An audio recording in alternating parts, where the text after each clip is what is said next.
सहकारी बैंकों से ऋण लेने वाले किसानों का बीमा संकट में आ गया है। 10 लाख रुपए तक का बीमा करने वाली कंपनी ने करार बीच में ही खत्म कर दिया। इसके बाद राज्य सहकारी बैंक अपेक्स बैंक बीमा के लिए 2 बार निविदा भी मांग चुके हैं, लेकिन कोई भी कंपनी किसानों का बीमा करने को तैयार नहीं है। ऐसी स्थिति में अब बैंक ने बीमा शर्तों में बदलाव का रास्ता चुना है। इसके लिए राज्य सरकार को प्रस्ताव भी भेजा गया है। अपेक्स बैंक ऋणी किसानों का सहकार जीवन सुरक्षा बीमा योजना के तहत 10 लाख रुपए तक का बीमा कराता है और इसी के तहत किसान की ऋण राशि बीमित हो जाती है। किसानों की प्राकृतिक मृत्यु पर ऋण का भुगतान उसके जो परिजन है उन परिजनों को नहीं करना होता और ये ऋण बीमा कंपनी चुकता करती है।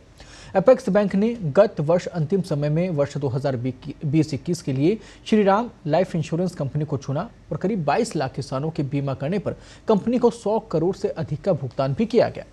मार्च माह में वर्ष 2020-21 में बीमा के लिए भी इस कंपनी को जिम्मा दिया गया। कंपनी ने अभी तक 3 लाख किसानों का ही बीमा किया था। इसी बीच कुछ दिन पहले कंपनी ने करार खत्म करने का निर्णय लिया और शर्तों के मुताबिक 3 महीने का नोटिस अपेक्स बैंक को दे दिया। नोटिस मिलते ही अपेक्स बैंक में नई कंपनी की तलाश शुरू कर दी गई। 2 बार निविदा में पहली बार 2 कंपनी और दूसरी बार मात्र 1 कंपनी आई और कंपनियां भी वहां पर देखते ही देखते पीछे हट गई। कंपनियों की आपत्ति किसानों की उम्र को लेकर है। योजना के अंतर्गत 79 वर्ष की उम्र तक के किसानों का बीमा होता है और 3 महीने का नोटिस पीरियड पूरा हो गया, लेकिन बीमा के लिए कंपनियों का चयन नहीं कर पाए हैं। अब शर्तों पर उनके साथ अन्य बदलाव के लिए सरकार को प्रस्ताव भेजा है।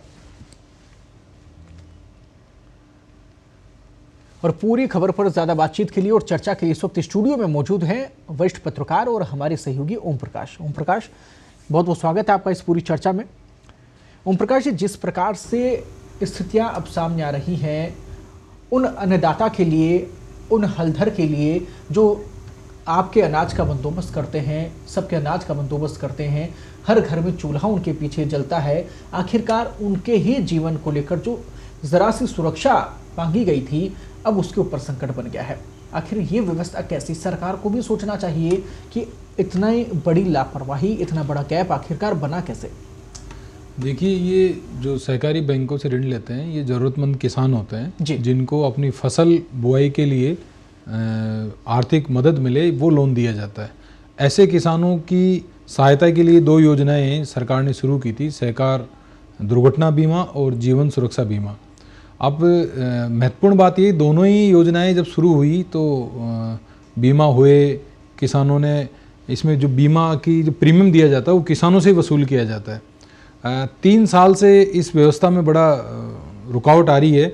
तो उसमें आप देखेंगे कि अगर बैकग्राउंड पे जाते हैं, जैसे ही किसानों को इन योजनाओं के बारे में पता चलता है और हर किसान जो भी प्रभावित होता है, किसी किसान सदस्य की किसी की अकाल मौत हो जाती है, किसी की प्राकृतिक मौत हो जाती है, दोनों स्थिति में बीमा की व्यवस्था है, तो उनके जैसे ही क्लेम संख्या बढ़ने लगी वैसे ही पूरी व्यवस्था ही डगमगा गई। ये शुरुआत हुई 2018 से, जब एक कंपनी ने जिसने दुर्घटना बीमा किया था उसके कई क्लेम आ गए तो उसने क्लेम अटका दिए, कुछ खारिज कर दिए, कुछ लंबित कर दिए।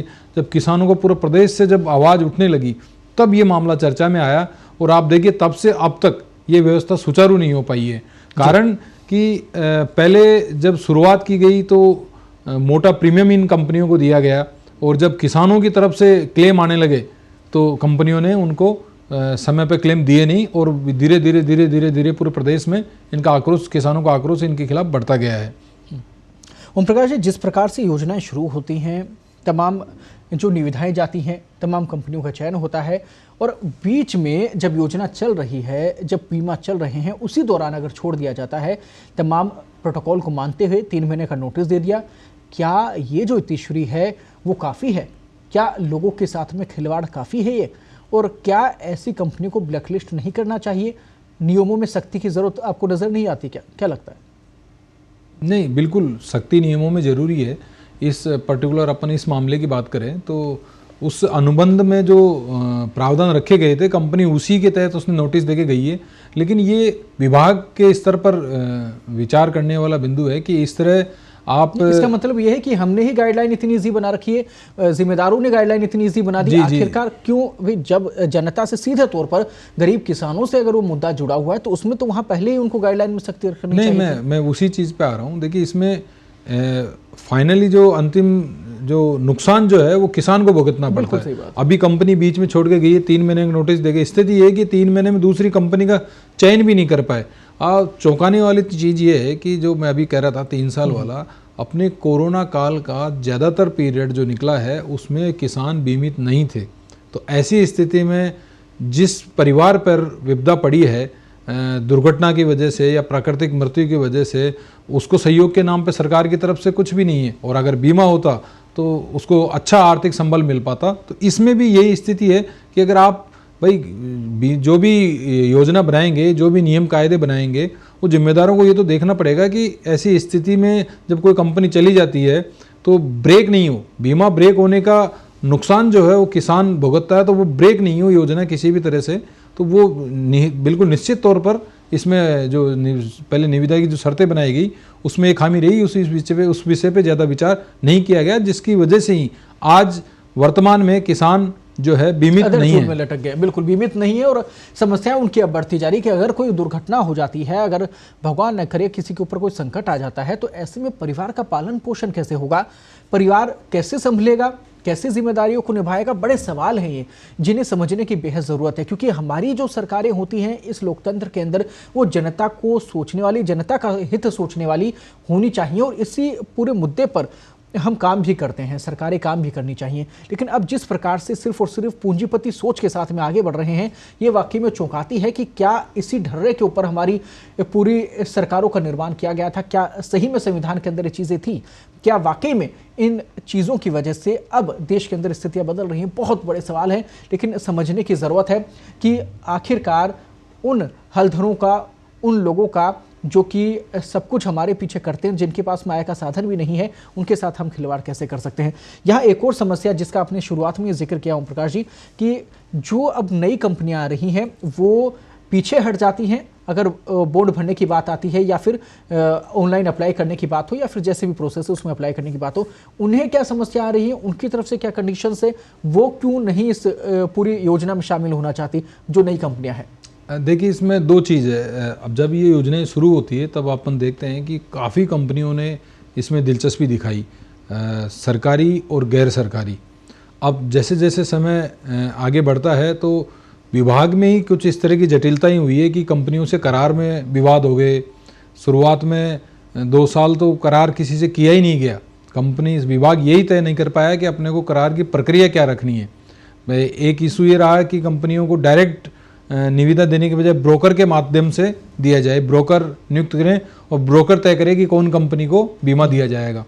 ये ब्रोकर नियुक्त करना है या नहीं करना है, बड़ी चौंकाने वाली चीज़ है, पे कंफ्यूजन है। हाँ, उसी में 1.5 साल निकल गया पूरे। वो बैंक, अपेक्स बैंक, इनका जो शीर्ष बैंक है सहकारी व्यवस्था का, अपेक्स बैंक से लेकर और सरकार तक, यहाँ तक कि फाइल सीएमओ तक भी जाती है, विभाग के मुखिया तक भी जाती है, मंत्री तक भी जाती है।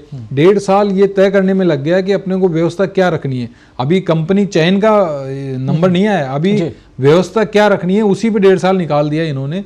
यही कारण रहा कि वर्ष 2019 में बीमा नहीं हुआ, वर्ष 2020 में बीमा नहीं हुआ, वर्ष 2020 के अंतिम महीनों में जाके ये बीमा कर पाए, और उसके बाद जो कर पाए तो उसमें विवाद ये हो गया कि ये सभी किसानों तक उस योजना का लाभ ही नहीं पहुंचा पाए।